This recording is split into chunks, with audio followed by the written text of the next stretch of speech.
Olá, meu nome é Herbert Al-Shafi e nessa apresentação eu vou falar um pouco sobre os procedimentos cirúrgicos de aves, especificamente as fraturas ósseas. Os atendimentos às espécies silvestres cresceram muito nos últimos anos, aliado ao interesse na preservação da fauna brasileira. Devido ao porte físico e às variações anatômicas e fisiológicas das aves, a realização dos procedimentos cirúrgicos torna-se muito difícil.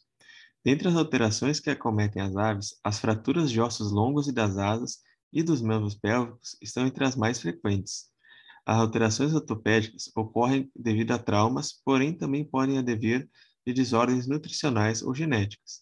As intervenções cirúrgicas geralmente são indicadas na tentativa de manter a função dos membros afetados.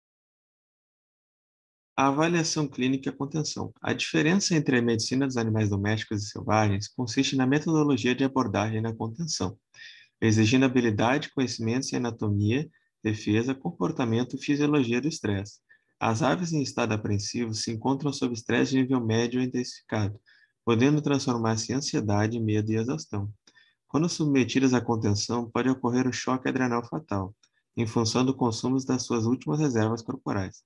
Portanto, a contenção de animais de vida livre ou em cativeiro deve ser realizada da melhor maneira possível e efetuada por meios químicos e físicos. A avaliação clínica de fraturas em aves, ela começa por palpações do pescoço, vai para a caixa torácica, clavícula e coracoide. Em seguida, para as costelas e escápulas que devem ser cuidadosamente tocadas, assim como os ossos das asas, pernas e pés. A anatomia das aves. O sistema esquelético é semelhante ao de todos os vertebrados, composto por ossos onde as formas são determinadas pela função. O esqueleto é responsável por proteger tecidos moles e órgãos vitais, além de sustentar o corpo e servir de apoio para a inserção e origem dos músculos e constituir a reserva de 99% do cálcio. São observadas características específicas nos esqueletos, dentre eles a adaptação ao voo, pneumatização da maioria dos ossos que proporciona aquela leveza e aerodinâmica das aves. Reparação óssea. O processo de ossificação se dá pela forma intramembranosa, a partir de células mesenquimais do periósteo que origina os ossos planos, curtos e de crescimento em espessura. Ocorre também a ossificação endocondral, responsável pela formação de ossos longos a partir de um molde de cartilagem hialina, como ponto de apoio para o desenvolvimento ósseo. A parte do remodelamento faz parte do processo final da reparação óssea de modo contínuo. Ele consiste na constituição e reabsorção óssea para manter o tamanho e a forma anatômica. Nesse processo, os osteoclastos e osteoblastos substituem as lâminas ósseas antigas por outras novas, sem alterar o equilíbrio da função óssea. A resolução da fratura, ela vai depender da integridade muscular adjacente, da presença ou não de infecção e do suprimento sanguíneo, e ocorre precocemente em relação aos mamíferos, devido ao alto metabolismo.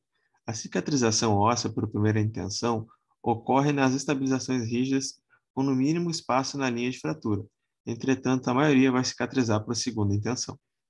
As fraturas. As fraturas geralmente são cointuitivas e expostas devido à cobertura tecidual e os ossos pneumáticos como o húmero, que na maioria ocorre na diáfise e epífise distal, como a cortical que é fina e o canal medular é extenso, associadas à grande tração do músculo peitoral e as fraturas ocorrem com facilidade.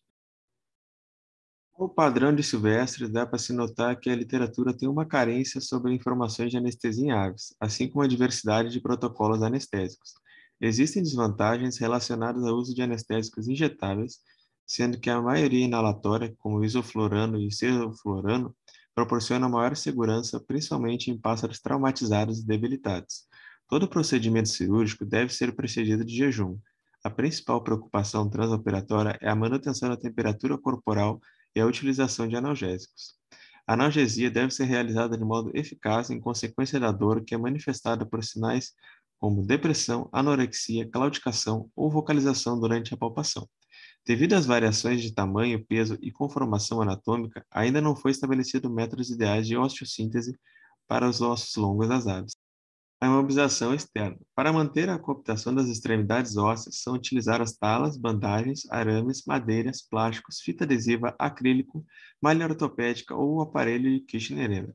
Este aparelho, Kirchner-Emmer, ele promove a boa mobilização e alinhamento dos ossos fraturados, o que proporciona a rápida recuperação. Porém, inconvenientes como o período do tempo decorrido para os procedimentos cirúrgicos e o risco de fragmentação óssea são fatores limitantes. Os fixadores esqueléticos externos permitem a utilização da técnica fechada, com redução óssea não expondo aos fragmentos ósseos. Apesar desses benefícios, também existem desvantagens, como o peso inadequado do aparelho em relação ao porte físico das aves, assim como a aplicação de pinos de diâmetro maior ou menor, que possa promover fragmentação ou movimentação interfragmentar. Como conclusão, nós temos que as aves silvestres são protegidas por leis, mas o número de criadores ou interessados na criação e preservação de espécies ainda é muito baixo.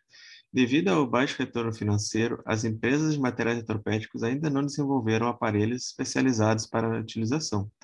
Com o intuito de melhorar a abordagem ortopédica em aves, diversos materiais são adaptados a animais domésticos, como as bandagens, talas, aparelhos de fixação e etc. São algumas das nossas ferramentas disponíveis. As imobilizações em aves silvestres devem ser realizadas com eficiência, caso contrário, os animais podem ser condenados ao cativeiro.